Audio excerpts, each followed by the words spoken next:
Bonjour à toutes et à tous, bienvenue sur Soldats du Salut, bienvenue dans cet nouvel épisode consacré toujours à l'Apocalypse, à une étude biblique sur l'Apocalypse. Et j'aimerais bien qu'on puisse prendre tout simplement la première lettre des lettres écrites aux sept églises et qui donc se situe bien dans l'Apocalypse, chapitre 2, versets 1 à 7. Et bien, comme c'est pas très long, je vais le lire et je lirai dans la traduction Nouvelle Bible Second. À l'ange de l'église d'Éphèse écrit: Voici ce que dit celui qui tient les 7 étoiles dans sa main droite, celui qui marche au milieu des 7 porte-lampes d'or. Je connais tes œuvres, ton travail et ta persévérance. Je sais bien que tu ne peux pas supporter les méchants. Tu as mis à l'épreuve ceux qui se disent apôtres et ne le sont pas, et tu les as trouvés menteurs. Tu as de la persévérance, tu as souffert à cause de mon nom, et tu ne t'es pas lassé. Mais j'ai ceci contre toi. Tu as abandonné ton amour premier. Souviens-toi donc d'où tu es tombé. Change radicalement et reviens à tes œuvres premières. Sinon, si tu ne changes pas radicalement, je viendrai à toi et j'enlèverai ton porte-lampe de sa place. Cependant, tu as ceci pour toi. Tu détestes les œuvres des Nicolaïtes, œuvres que moi-même je déteste. Que celui qui a des oreilles entende ce que l'Esprit dit aux églises. Au vainqueur, je donnerai de manger de l'arbre de la vie, qui est dans le paradis de Dieu. Bon, alors, que dire de cette lettre? Alors, avant tout, je vais peut-être dire un ou deux mots rapides sur la ville d'Éphèse. La ville d'Éphèse est un centre vraiment principal de l'église chrétienne primitive. Pour dire les choses autrement, Éphèse va vraiment être le lieu avec une très grande église qui va rayonner dans toute l'Asie mineure, c'est-à-dire dans toute la Turquie actuelle. Et c'est vraiment, ça va être un très grand centre. Et entre autres parce que bien, cette église va avoir une victoire décisive sur le culte qui avait lieu à l'époque, qui était le culte d'Artémis. Vous pouvez lire ça de manière plus détaillée dans Actes chapitre 19 où on voit un peu le combat qu'il y a entre l'église chrétienne et le culte d'Artémis. Et notamment, si vous avez le temps, de creuser un peu le lien aussi qu'il y a par rapport à l'argent. Puisque, évidemment, le culte n'est pas simplement quelque chose de privé à l'époque, mais c'est quelque chose de public. Et entre autres, il y a des questions d'argent, d'influence qui sont liées au culte. Et donc, un culte qui est déserté est une source de perte d'argent. Voilà, je ferme la parenthèse. Mais en tout cas, voilà, une grande victoire sur le culte d'Artémis, ce qui va faire de l'église d'Éphèse, eh bien, un grand centre chrétien qui va rayonner dans tout l'Asie mineure. Mais je voudrais simplement peut-être pointer une petite chose au tout début, où on nous dit, et c'est le cas dans les 7 lettres, à l'ange de l'église d'Éphèse. Alors premièrement, je voudrais peut-être m'appesantir sur un point, c'est pourquoi on dit un ange à l'ange de l'église d'Éphèse. Ça peut paraître un peu particulier, mais au fond, la question de l'ange d'une église, je le vois, puisqu'en fait, ces anges sont dans la vision initiale, la vision qu'il y a au chapitre 1, versets 9 à 20, cette vision initiale qui démarre tout l'Apocalypse, cette vision du Christ glorieux, dont Jean est spectateur et témoin, eh bien, il y a les 7 anges des églises qui sont devant Jésus. Et, eh bien, ces anges, pour moi, représentent un peu, si vous voulez, le caractère spirituel d'une église. Au fond, une église, vous savez, c'est pas simplement une réunion d'individus, comme de temps en temps, dans les milieux évangéliques, c'est un peu, vous savez, c'est notre faiblesse de réduire l'église à être simplement une réunion d'individus. On a d'un certain point de vue sur-individualisé la religion, ce qui fait que l'église est simplement une réunion d'individus. Ce qui d'ailleurs aujourd'hui dans une société postmoderne et individualiste comme la nôtre nous joue des tours puisque les gens aujourd'hui changent d'église comme on change de cinéma et même se mettent à plus venir à l'église considérant que de toute façon ils ont une relation à Dieu privée et qu'ils n'ont pas besoin d'église pour vivre leur vie à Dieu, leur vie avec Dieu. Et ça c'est parce qu'on a énormément accentué la relation individuelle à Dieu, ce qui est une bonne chose, et on a sous-évalué, et je pense que peut-être ces prochaines années, il faudra creuser ça dans les milieux évangéliques, mais la question de la vie communautaire. Or, dans tout le Nouveau Testament, la vie communautaire est essentielle pour la vie spirituelle. On ne peut pas être vivant spirituellement tout seul. Voilà. Je ferme cette parenthèse, mais tout ça pour dire que donc l'Église n'est pas simplement une réunion d'individus, mais c'est un groupe, c'est une communion, au sens fort du terme, c'est une communion, c'est un corps qui a une identité particulière, qui a un caractère spirituel particulier, et c'est à mon avis ce que représente l'ange ici, devant Jésus qui parle. Au fond, chaque Église est un peu comme un caractère. Mais aussi, ça montre que, vous voyez, l'Église n'est pas simplement une institution humaine, c'est pas simplement une association loi 1901 ou loi 1905 ou une congrégation religieuse ou je sais pas quoi. C'est plus que ça, c'est quelque chose qui a un caractère spirituel, vous voyez. Et je trouve que c'est fort, vous voyez, il faut comprendre notre identité, pas simplement comme de la simple organisation humaine, mais comme un corps spirituel. Et je pense que ce serait vraiment des choses qui seraient très importantes de développer ces prochaines années sur cette question de notre identité spirituelle en tant que corps, en tant que groupe.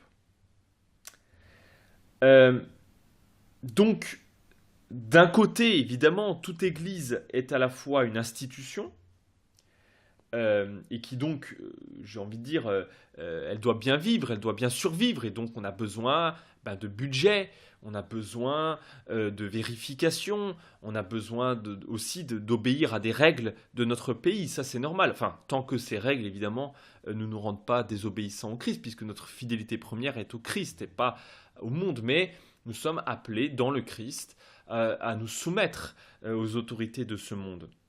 Mais en même temps, eh bien, l'Église est aussi une créature céleste, une créature spirituelle, qui est donc imprégnée de l'Esprit, qui vit d'une part par la grâce de Dieu, qui vit de la parole du Fils, et qui vit du pouvoir vivifiant, transformateur, renouvelant de l'Esprit.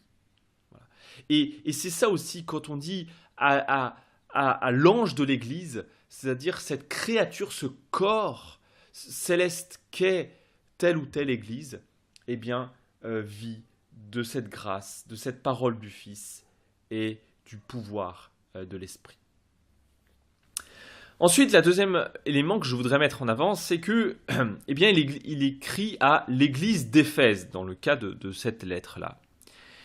Mais je voudrais insister sur un point. Quand on dit l'église d'Éphèse, il faut faire très attention qu'en réalité, nous parlons de l'église qui est à Éphèse.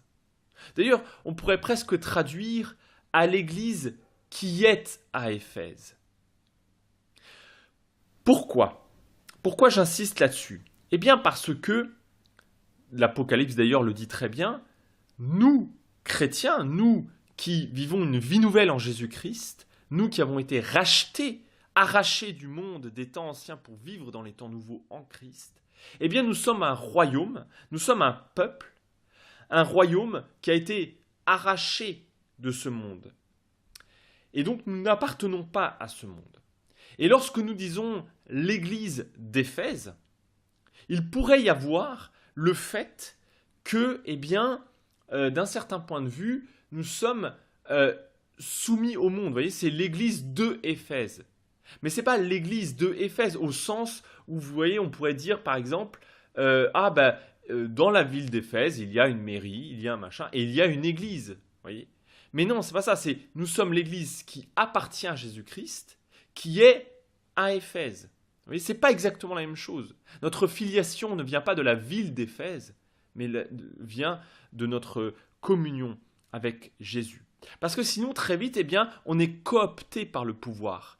Hein, on est pris par le pouvoir. Je vais vous donner peut-être des exemples historiques, mais je vais prendre des exemples un peu extrêmes, mais on voit ça dans tout type de pouvoir politique.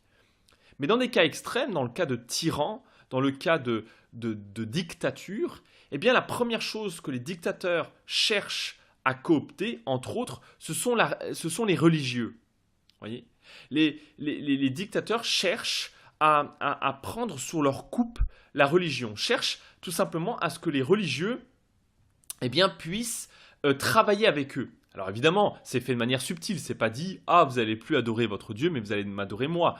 Parfois, c'est dit comme ça de manière ouverte, mais c'est rare. La plupart du temps, c'est plus subtil. Les dictateurs vont chercher à dire aidez-moi et nous allons relever ensemble tel pays ou telle ville. Hein, vous allez nous aider à construire cette ville. Et en plus, pour nous chrétiens, c'est souvent un peu problématique, puisque nous avons comment dirais-je, ce devoir d'œuvrer pour le bien de nos citoyens. Hein, on voit ça dans la lettre à Jérémie. Hein, vous devez chercher le salut, vous devez chercher la paix et la prospérité des villes dans lesquelles le Seigneur nous envoie. Nous devons être une bénédiction pour ce monde. Et ça c'est vrai. Mais le problème, c'est que cette injonction d'être une bénédiction pour ce monde pourrait faire croire que disons que l'État pourrait, ou n'importe quel d'ailleurs pouvoir politique, dans n'importe quel État ou ville, pourrait retourner ça en disant, eh bien, justement, soyez soumis à moi. Alors, c'est pas dit aussi ouvertement, mais ensemble, nous bâtirons ou nous construirons ce pays. Et très vite, l'Église se laisse un peu aveugler par ça. Nous sommes une bénédiction pour ce monde, exactement comme Abraham est une bénédiction pour les familles de la terre. Vous voyez ça en Genèse 12, versets 1 à 3, en étant séparés du monde. C'est-à-dire en étant d'une autre source spirituelle. Donc paradoxalement, parfois les chrétiens sont une bénédiction pour ce monde, ou dans la ville ou dans le pays où ils sont, quand ils sont persécutés. C'est pas toujours en faisant comme le monde le dit que nous sommes une bénédiction pour ce monde. Donc il faut faire très attention parfois de ne pas devenir les aumôniers d'un pays ou d'une ville. Nous ne sommes pas là pour être l'aumônerie d'une ville. On est là pour être le corps du Christ, pour être un corps spirituellement différent, et même d'ailleurs quelque chose que le monde ne peut pas assimiler, et que même peut-être parfois il va vomir, il va rejeter. Nous devons être spirituellement différents du monde. Je dis bien différents, je ne dis pas qu'on doit se séparer du monde. Et c'est ça la distinction. On ne doit pas vivre en vase clos, parce que ça, c'est la fausse solution, j'ai envie de dire. C'est trop facile. On n'est pas là pour vivre en vase clos, on n'est pas là pour se séparer du monde. On doit vivre dans le monde, mais ne pas être du monde. Et c'est pour ça que j'insiste pour dire, quand il dit à l'église d'Éphèse, il veut dire à l'église qui est à Éphèse. Hein, et pas à l'église qui est celle d'Éphèse, vous voyez, au sens de comme le fils descend du père, vous voyez, cette espèce de filiation. Vous savez, j'ai déjà entendu des chrétiens dire ah oui, mais nous, vous savez, nous, on est dans telle ville, et ici, vous savez, par exemple, dans la ville, je sais pas moi, dans cette ville de Saint-Martin de je sais pas quoi, vous savez, dans cette ville-là, eh bien, il y a un esprit particulier, et donc, patati patata. Mais non, là, si vous faites ça, simplement, en fait, vous allez être, avant toute chose, des citoyens de cette ville ou de ce pays, et puis qui auront l'option chrétien. Mais être chrétien, c'est pas une option, c'est fondamentalement ce que nous sommes. D'accord? Euh, c'est pour ça qu'il faut bien comprendre que nous devons être des créatures spirituellement nouvelles. Nous ne sommes pas avant tout fils de notre Père, avant tout d'abord français, et puis après chrétiens. Nous sommes d'abord chrétiens, c'est-à-dire spirituellement complètement différents, mais étant en France. Et ça, je vous assure, beaucoup de chrétiens ne comprennent pas ça. On est avant tout chrétien, c'est-à-dire vivant en Christ. Et puis, il se trouve que le Seigneur nous a mis en France, ou nous a mis aux États-Unis, ou nous a mis en Irak, ou je ne sais où, ou dans telle et telle ville. Vous comprenez ? Et en fait, en réalité, l'État, le pouvoir politique essaie d'inverser la chose et dit, non, vous êtes d'abord français, par exemple, hein, je prends l'exemple de la France, vous êtes d'abord français ou d'abord montpelliérain ou nîmois ou parisien, mais avec une option chrétien, comme il y aurait option athée ou option machin. Non, c'est pas une option, c'est d'abord fondamentalement ce que nous sommes. Et il y a des guéguerres. Et cette guéguerre, c'est une guerre très forte. C'est la guerre de la fidélité. C'est ça la question qui est posée derrière. À qui va notre fidélité première ? Et ça, il faut être très clair. Les chrétiens doivent être tout le temps extrêmement clairs. Notre fidélité première va à Jésus-Christ. Et ça, si c'est pas clair chez les chrétiens, c'est là qu'on s'effondre. Notre fidélité première va à Jésus-Christ. Et quand il y a des compétitions de fidélité, quand il y a des loyautés qui rentrent en compétition, notre fidélité ultime va à Jésus-Christ. Et c'est ça, quand on dit à l'église qui est à Éphèse, ça signifie que la fidélité première de ces chrétiens-là ne va pas avant tout à la citoyenneté d'Éphèse, ne va pas à la ville d'Éphèse, mais en Jésus-Christ. Voilà. Je me permettais d'insister, mais vous savez, il faut vraiment prendre conscience qu'il y a des tentations derrière ça. Il y a des tentations très fortes. Et pour le cas de la France, par exemple, vous voyez, quand on a des expressions du type l'Église de France, alors évidemment on parle de l'Église catholique, mais peu importe. Vous savez, les évangéliques, ils ont exactement les mêmes tentations aux États-Unis. Hein. Quand on dit God bless America, ce genre de choses, on n'est pas très loin de grandes infidélités à Jésus. Mais quand on parle de l'Église de France, ce sont des expressions qui sont très dangereuses spirituellement. Nous ne sommes pas l'Église de France. Nous sommes l'Église en France. Et il faut vraiment prendre conscience qu'il y a des tentations profondes en nous d'être d'abord d'un pays et puis après chrétien, alors que c'est l'inverse. Bon, je ne vais pas plus loin, mais je voudrais que vous gardiez cette idée en tête de cette confrontation au pouvoir politique qu'il y a. Bon, mais enfin, cette église qui est à Éphèse, eh bien, qu'est-ce qu'elle a de particulier ? Eh bien, cette église, elle est bien sur tout rapport, on pourrait dire. C'est une bonne église. On appelle une église modèle, on pourrait même dire ça. C'est une église modèle. Et le Seigneur le dit d'ailleurs, verset 2, « Je connais tes œuvres ». Oui, parce que c'est le Seigneur qui peut juger les œuvres. Et lui seul. C'est lui qui connaît le mieux nos œuvres. Même d'ailleurs, mieux que nous-mêmes. Hein ? Et il dit, « Je connais bien tes œuvres. Je connais bien ton travail. Je connais bien ta persévérance. » Hein, ce sont des thèmes, œuvre, travail, persévérance, hein, qui sont un peu les caractéristiques d'une église. Eh bien, c'est des choses que on peut trouver, par exemple, dans 1 Thessaloniciens chapitre 1, verset 3. Hein, ce sont des choses qui caractérisent le fait d'œuvrer, le fait de travailler, le fait de persévérer. Voilà, c'est un peu le rôle, la mission d'une église. Et non seulement elle œuvre, elle travaille, elle persévère, mais en plus, elle a su rejeter même ceux qui n'ont pas une saine doctrine. Hein, et ça, vous savez, dans les premiers temps du christianisme, ça va être le grand combat. Ça va être de rejeter, de se battre contre les faux docteurs. Vous voyez beaucoup ça dans les pastorales, hein, ce qu'on appelle les pastorales, c'est-à-dire les lettres de Paul, 1 et 2 Timothée et la lettre de Tite. On voit ça de manière très forte. Ça va vraiment être quelque chose de très qui va poser beaucoup de problèmes dans l'église naissante. Ces faux docteurs, c'est-à-dire ceux qui amènent dans l'église des doctrines qui viennent du monde, qui les christianisent, enfin, qui mettent juste une couleur chrétienne, mais qui en fait sont en train d'importer du monde des doctrines qui ne sont pas celles qui viennent de l'évangile. Et donc là, cette église est une bonne église parce qu'elle a su discerner que c'était des menteurs, que leur doctrine venait du monde. Et même d'ailleurs, elle continue ses bonnes œuvres. Hein. C'est une bonne église, elle a des bonnes mœurs, elle pense bien, elle a une bonne doctrine. Tout ça est très bien. Voilà, c'est une église modèle. Mais, au verset 4, Jésus dit « Mais j'ai ceci contre toi ». Jésus l'appelle à revenir à ses premières œuvres.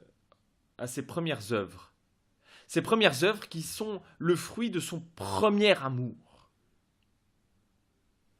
C'est assez intéressant parce que vous voyez, en fait, il lui dit « Tu fais bien les choses, mais ce que tu fais n'est plus le fruit de ton premier amour. Il n'y a plus cette joie, il n'y a plus cet enthousiasme, il n'y a plus cette... » En fait, elle l'appelle à retrouver cet attachement, cette communion qu'elle avait avec Dieu et qui produisait les œuvres. Ouais, c'est ça. Au fond, c'est une église c'est une bonne église, mais elle a cessé de vivre par l'impulsion d'une force un peu toujours nouvelle, voyez ? Elle a cessé de vivre imprégnée par la vie du Christ en elle. Et on voit ça de manière...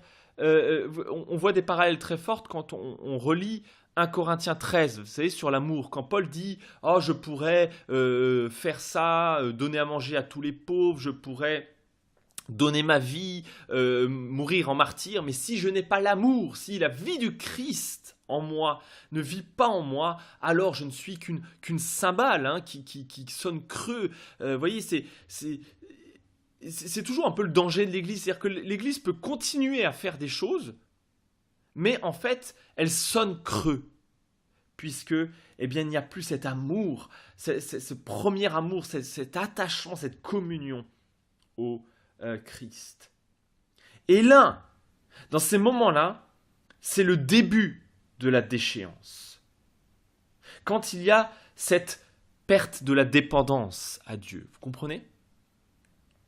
Parce que c'est ça le problème, c'est que ici, Éphèse est une bonne église d'un point de vue extérieur. C'est une bonne église. Mais c'est le début de la fin. Et c'est ça le problème, c'est que entre le moment où on perd notre attachement à Dieu et le moment où extérieurement ça va se voir, ça va s'écrouler, des fois il peut se passer beaucoup de temps. Et l'église d'Éphèse est dans cet entre-deux. C'est-à-dire que d'un côté, elle a perdu son attachement, son amour premier, mais ses œuvres extérieures continuent à être produites. Donc, quelque part, elle ne discerne pas encore qu'il y a un problème. Ça viendra tôt ou tard. Ça viendra qu'elle va s'écrouler, parce qu'on ne peut pas continuer éternellement sans ce premier amour qui produit ses fruits. Mais malheureusement, des fois, eh bien, on peut avoir, en fait, la machine peut continuer un certain temps. Vous savez, c'est un peu comme, je ne sais pas si vous êtes en voiture ou en vélo. Vous savez, en vélo, vous êtes en train de pédaler, puis vous arrêtez de pédaler. Bah, le vélo, il continue. Et si vous ne faites pas attention, si vous manquez de discernement, peut-être vous ne voyez pas que vous n'êtes plus en train de pédaler et que tôt ou tard, le vélo, il va tomber. Eh bien, l'église d'Éphèse, c'est un peu ça. Son moteur, ce qui était en train de produire le mouvement de la roue, c'est-à-dire l'amour de Dieu, s'est arrêté, mais le vélo continue. Donc elle dit oui, tu es une bonne église, tu continues, tu roules, c'est très bien, mais attention, reviens à ton premier amour, que retrouve cette passion initiale. Et vous savez, c'est des choses que l'on voit beaucoup chez les prophètes, cette question de perdre, au fond, de perdre cette dépendance, notamment chez les prophètes, quand ils utilisent beaucoup l'image du peuple de Dieu comme l'image d'une épouse qui devient infidèle. Qui devient fidèle parce que elle a commencé, bien tout simplement, elle a commencé à s'attacher à d'autres choses. Et je vous lirai par exemple, c'est juste un exemple, mais Ézéchiel 16. Alors en fait, il faut lire un tout petit peu et tout Ézéchiel. Je vous laisse le lire. Mais Ézéchiel 16 parle de Jérusalem comme d'une enfant abandonnée que le Seigneur a recueillie et qu'il a fait d'elle, eh bien, une épouse, qu'il a fait d'elle une jeune femme, qu'il l'a nettoyée, il l'a purifiée, etc., etc. Il a fait d'elle une magnifique jeune fille. Mais au verset 15, donc Ézéchiel 16, verset 15, mais tu as mis ta confiance dans ta beauté et tu t'es prostituée à la faveur de ta renommée. Tu as prodigué ta prostitution à chaque passant. Tu es devenu sa chose. Voilà une chose très intéressante, vous voyez. Tu as mis ta confiance dans ta beauté. Cette beauté qui venait du Seigneur, puisque c'est le Seigneur qui a recueilli cette femme et qui a fait de cette jeune fille une femme, qui en a fait une magnifique jeune fille, qui l'a nettoyée et purifiée, eh bien, elle a commencé à mettre sa confiance dans sa beauté. Et là, elle s'est prostituée. Voyez, en mettant sa confiance dans sa beauté, elle est devenue la prostituée du monde. Et bien de la même manière, quand une église se met en fait à avancer par l'impulsion du Seigneur, à avoir des œuvres, à avoir un travail, à avoir une persévérance qui vient du Seigneur, le danger est toujours là qu'on mette notre confiance dans ce qu'on produit et plus dans le Seigneur. Et là, alors, on se met à se prostituer. On se met à perdre ce lien de dépendance. Puisque une bonne œuvre doit être le fruit de la dépendance du Seigneur. Oh, c'est pas que cette église ne croit plus en Dieu, elle croit en Dieu. Mais elle a cessé d'être dépendante du Seigneur. Elle a cessé de vivre dans la dépendance du Seigneur. Elle a mis sa confiance en elle-même. Elle a mis sa confiance... et ça peut arriver dans une église. Une église grandit. On met sa confiance dans le nombre de fidèles. Une église... produit un nouveau bâtiment, elle met sa confiance dans ce bâtiment. Une église a un bon prédicateur, elle met sa confiance dans le prédicateur. Une église a un bon groupe de louanges, elle met sa confiance dans ce groupe de louanges ou dans ce groupe de jeunes ou je ne sais pas. Mais elle cesse d'avoir cette dépendance du Seigneur. Et je pense que c'est quelque chose qui, doit nous interpeller. En quoi mettons-nous notre confiance ? Trop souvent, j'entends des trucs du type « Ah, cette église, elle est vivante. Pourquoi elle est vivante ? Eh bien, parce qu'elle a un super groupe de louanges. Ah, elle est vivante. Pourquoi ? Parce qu'elle a un super prédicateur. Ah, elle est vivante parce qu'il y a 200, 300, 400, 1000 ou 2000 personnes. Ah, ben voilà une vraie église vivante. » Attention, attention. Attention. D'où vient la vie ? La vie ne vient que du Dieu vivant. La vie ne vient que du Dieu vivant. Bien sûr que si une église attire énormément de monde, ça peut être le fruit, pas toujours, mais ça peut être le fruit, évidemment, de cette vie du Christ en elle. Mais attention, l'inverse n'est pas vrai. C'est pas parce qu'elle a beaucoup de monde qu'elle est vivante. Une église vivante peut attirer beaucoup de monde, mais c'est pas toujours le cas. C'est pas toujours le cas. Je rappelle qu'autour du Christ, il y avait 12 personnes, ou en tout cas quelques-unes d'ailleurs, et qui à la croix, il y avait plus grand monde. Et pourtant, il n'y a pas plus vivant dans ce bas monde que Christ. Donc attention à ces nombres qui sont là. Toute cette foule qui est là, qui a été nourrie par Christ, qui l'a acclamé comme le roi, une semaine plus tard, elle a demandé à Pilate de le crucifier. Faites attention, la foule n'est pas le signe d'une grande vitalité. Bref, en tout cas, il y a cet appel à changer. Et Jésus menace cette église d'Éphèse de changer le porte-lampe. On va un peu rapidement là-dessus, mais c'est hallucinant parce que l'église d'Éphèse est un phare pour le christianisme primitif. C'est un phare, vous voyez. Et même qui aurait pu imaginer que Jésus puisse dire à l'église d'Éphèse. Je pense que ceux qui ont lu cette lettre à l'époque, mais ont dû halluciner d'avoir une parole qui soit donnée à Éphèse, une parole qui dise attention, je vais enlever le porte-lampe. Jésus menace d'enlever le porte-lampe. Parce que même si l'institution d'Éphèse continue, la flamme de l'amour et de la vérité sera donnée à une autre église, à quelqu'un d'autre. Alors là, la bonne nouvelle, c'est qu'il y aura toujours d'autres porte-lampes. Même quand une église s'effondre spirituellement, eh bien, Jésus sait trouver d'autres porte-lampes. Par contre, ça montre que c'est pas parce qu'une institution, l'église en tant qu'institution, continue, qu'elle est toujours porte-lampe, qu'elle porte la lumière du Christ. Il y a des églises qui continuent, une belle institution avec du monde, mais qui ne rayonnent plus de la lumière du Christ. Apparemment, elle est vivante, mais en réalité, elle est vidée. Et d'ailleurs, Jésus rappelle ainsi que c'est lui qui a fait d'Éphèse un grand centre chrétien et qu'il peut très bien le détruire.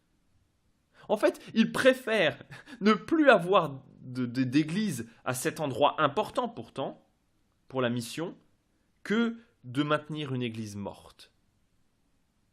Vous voyez comment nos visions humaines sont complètement bouleversées en lisant ça. C'est Jésus qui fait de telle et telle église une église vivante, c'est pas nous. C'est pas, vous savez, aujourd'hui, le management d'église, ces grands machins, ces grandes théories, qui sont souvent d'ailleurs des théories copiées du monde. Mais quelle vanité! Mais quelle vanité! Mais c'est Jésus qui fait de nous une église vivante. C'est pas des théories de management et de je sais pas quoi. Vous savez, il y a quelqu'un qui a été très important pour moi, le commissaire Cachin, c'est un officier de l'armée du salut, qui est mort il y a un peu plus de 10 ans, il disait « Rien de ce qui est spirituel ne peut se maintenir de lui-même.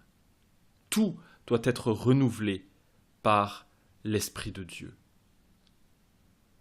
Aucune institution ne peut garantir qu'on restera porte-lampe, qu'on portera toujours la lumière du Christ. » Et vous savez, c'est très intéressant quand une église commence à cesser d'être en mission, à cesser de rayonner de l'amour du Christ, elle se met à parler d'autre chose. Quand on n'a plus rien à dire de spirituel, on se met à parler de bâtiments, on se met à parler de fréquentation, on se met à parler de projets. Aujourd'hui, c'est très à la mode, il faut des projets, des projets. On se met à parler de projets, on se met à parler de plein de choses comme ça, quand on n'a plus rien à dire de spirituel. Un peu comme si les projets, c'était ça qui devait maintenir l'impulsion. Alors, c'est bien d'avoir des projets, attention, ne me faites pas dire ce que je n'ai pas dit. C'est bien d'avoir des projets.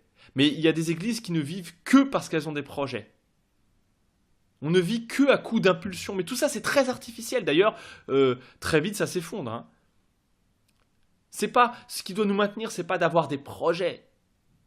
C'est de maintenir la lumière du Christ en nous pour être porte-lampe du Christ. Je voudrais peut-être simplement vous lire ce passage du fondateur de l'armée du salut, le général William Booth, qui disait ça. Si vous voulez un poste actif, un poste de mission de l'armée du salut, un poste d'évangélisation, si vous voulez un poste actif, généreux, combattant, casse-cou, qui soit capable et désireux de dompter l'enfer qu'il affronte, ce poste doit être possédé, et ce pleinement par sa vie spirituelle. Rien d'autre ne pourrait efficacement prendre cette place. Aucune formation, apprentissage, connaissance de la Bible, théologie, divertissements sociaux ou toute autre forme, toute autre chose de la sorte ne saurait être un substitut satisfaisant à la vie spirituelle. Le poste qui chercherait à mettre une de ces choses à la place de la vie découvrirait en elle une caricature, une illusion et un piège, et ne trouverait en elle que les enveloppes et les apparats de la mort elle-même. C'est fort, hein? Parfois, l'Église peut être simplement l'enveloppe de la mort elle-même, qu'elle cherche simplement à maintenir avec des artifices humains. Et le problème, c'est que nous ne savons pas toujours très bien discerner ça. Hein? Alors, eh bien, Jésus appelle donc, et l'appelle à se souvenir. Pour éviter cette chute, elle l'appelle à se souvenir. Ça, c'est très important parce que les prophètes sont tout le temps là aussi à amener les gens à remettre devant les yeux du peuple la grâce de Dieu, à remettre devant les yeux du peuple son passé, là d'où elle vient, et ce par quoi elle est passée. Et ça, c'est important parce que ça montre que la vie spirituelle est une lutte incessante contre l'oubli. Incessante contre l'oubli. Si les prophètes n'arrêtent pas de dire « Souvenez-vous, souvenez-vous le Seigneur qui vous a sorti d'Égypte, souvenez-vous, etc., etc., etc. » c'est parce que le péché en nous est une espèce de virus qui efface ça, qui efface cette mémoire. Très vite, on oublie ça, on oublie que c'est le Seigneur qui a fait de nous ce que nous sommes, et nous mettons notre confiance en nous-mêmes. C'est pour ça que la vie spirituelle est une lutte incessante contre l'oubli, contre cette œuvre d'effacement du péché. Au tout début de la lettre, Jésus se présente comme celui qui tient les 7 étoiles dans sa main droite et celui qui marche au milieu des 7 porte-lampes d'or. Il rappelle qu'il est le Seigneur de l'Église, la tête du corps, celui qui marche au milieu, un peu comme dans l'Exode. Dieu se présente comme celui qui marche au milieu de son peuple. C'est Christ qui donne la vie. C'est la tête, hein, c'est lui qui donne la vie au reste du corps. Et il rappelle que c'est lui qui donne la vie. Et c'est Christ qui peut baptiser d'Esprit Saint, qui peut donner l'accès à cet arbre de vie. Ça, c'est très important de garder toujours ça en tête. Hein. Je n'ai pas le temps de développer, mais c'est tout le thème de Genèse 3 et 4, de cette chute et de cette expulsion d'Adam et Ève du jardin, pour ne plus pour éviter qu'ils deviennent immortels. Alors, j'ai pas le temps de développer, on le développera plus tard dans Apocalypse 12. Mais c'est tout ce thème que c'est Jésus qui est le chemin qui mène à la vie. Hein. Vous savez, quand Jésus dit « Je suis le chemin, la résurrection et la vie », c'est pour dire « Je suis le chemin qui mène à l'arbre de vie ».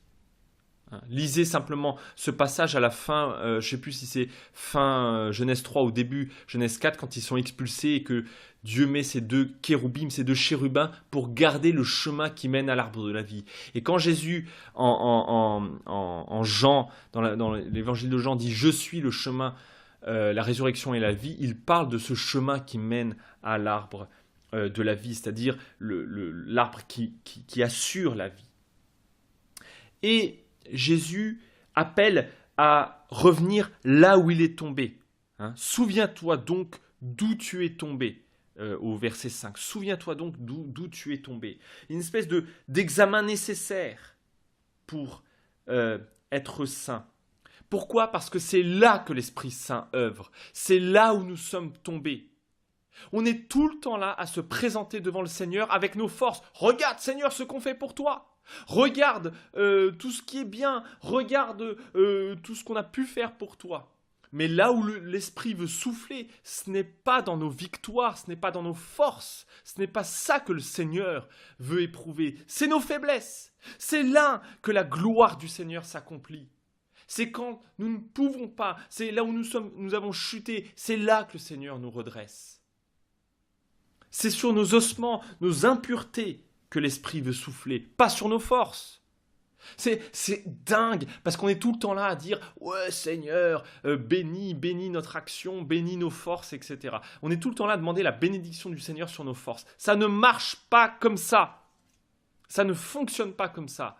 Le Seigneur ne veut pas bénir nos forces. Il veut bénir, il veut souffler, il veut, comment dirais-je, il veut ressusciter là où nous sommes tombés. Il veut nous relever là où nous sommes tombés. C'est comme ça que ça fonctionne, la marche avec Dieu, et pas autrement.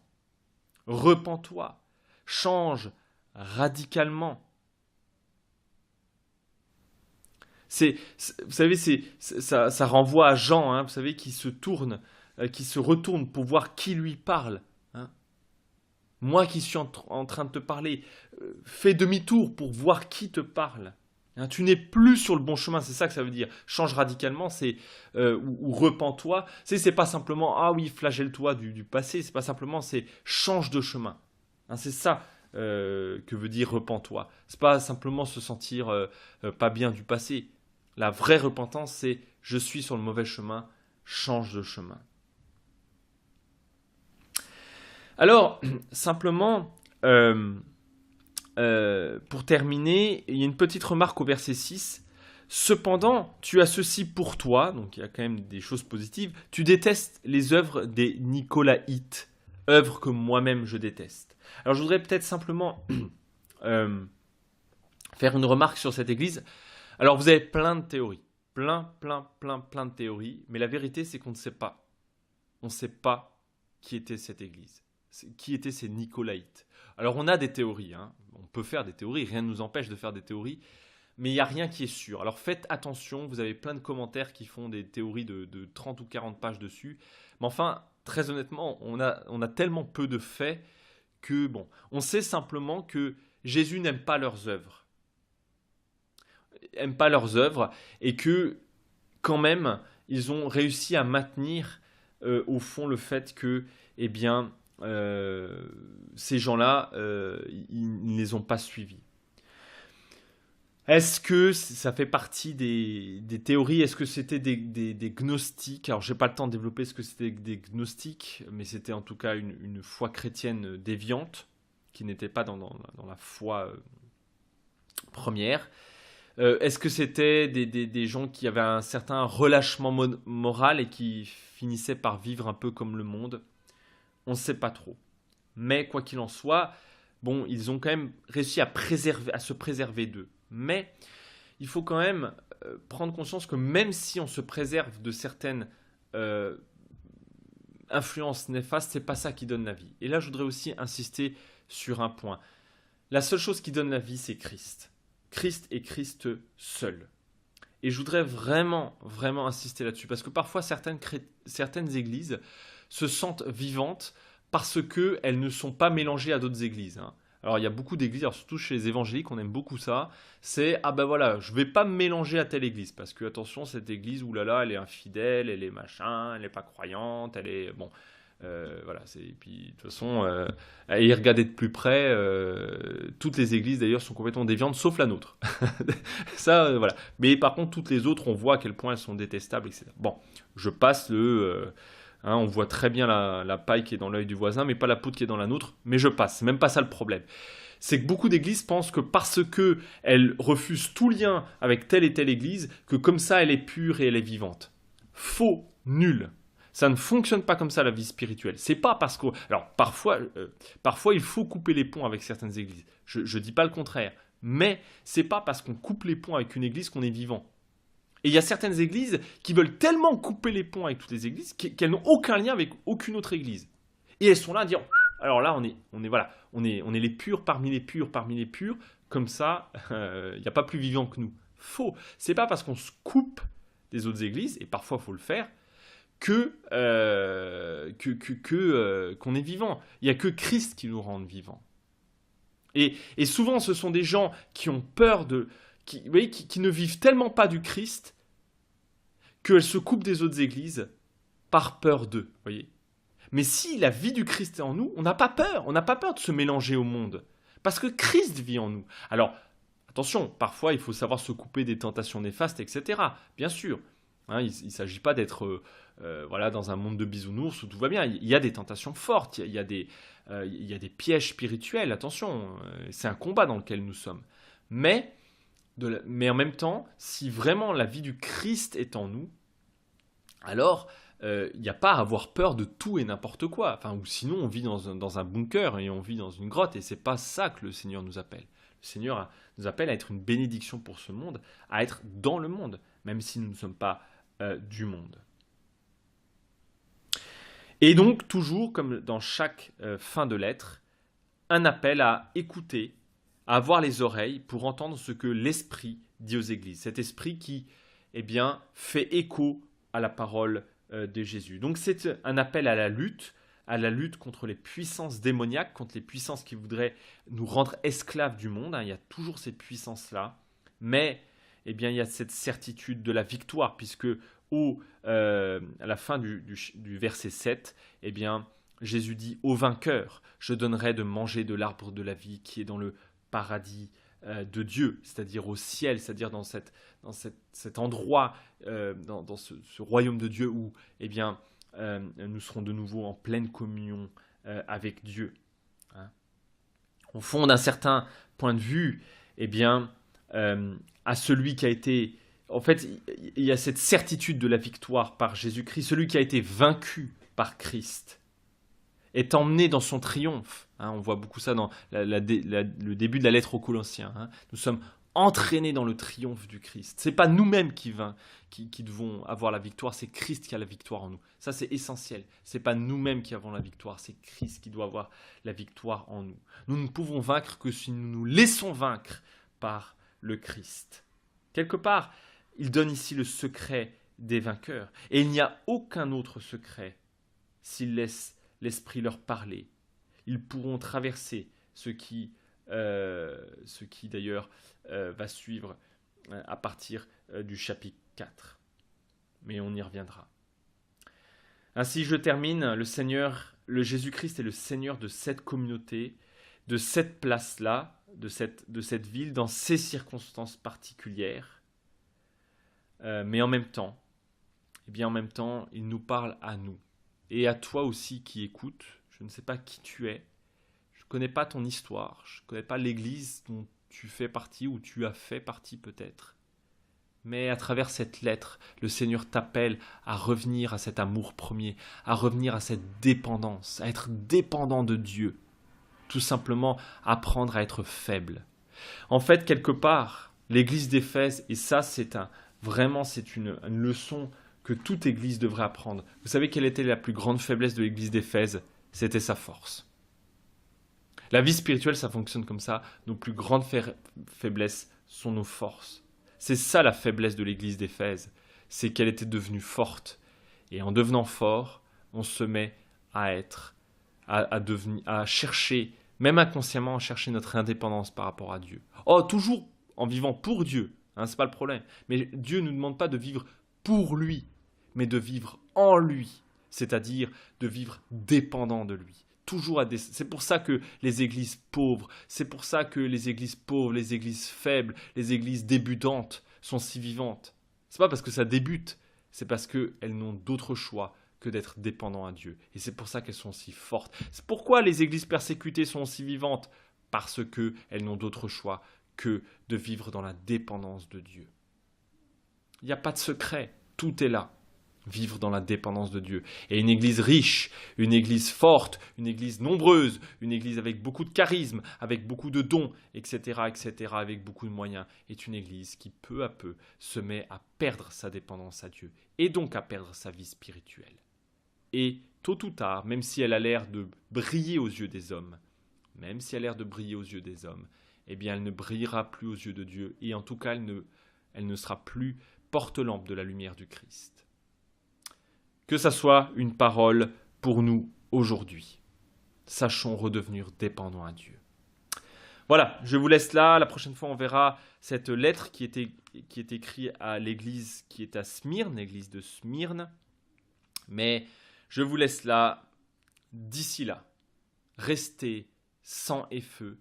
Restez avec ce sang du Christ et ce feu de l'Esprit Saint en vous. Que le Seigneur vous bénisse.